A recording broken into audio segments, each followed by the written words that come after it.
జనం ఆగటం అనేది జరిగిందంటే ఆంధ్రప్రదేశ్లో భేదాబెక్కి ప్రజలు జీవోత్సవాల్లాగా కార్మికులు కర్షకుల్లాగా బ్రిటిష్ కాలంలో చూసామా అలాగా ఒక వర్గం కింద పనిచేయాల్సి వస్తుంది.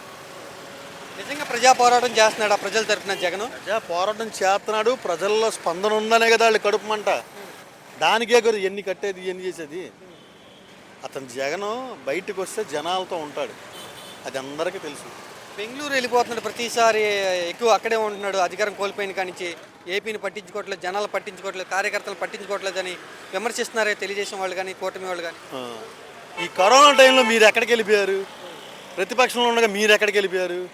ఇల్లు కొంప కట్టుకొని హైదరాబాద్లో పెద్ద కొంప కట్టుకొని దాని డెకరేషన్ ఇంటి అవన్నీ చేసుకుంటా ఉన్నాం జనాల పక్క ప్రతిపక్షంలో ఉండకుండా.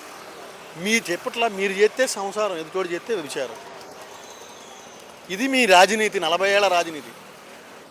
నీకెవరో ఎదురు తిరగకూడదు, నిన్నెవరో ప్రశ్నించకూడదు, నాకు నేనే ముఖ్యమంత్రి నువ్వు డబ్బా కొట్టుకొని తిరుగుతూ ఉంటావు. Delhi to AP, Delhi to AP, Delhi to AP.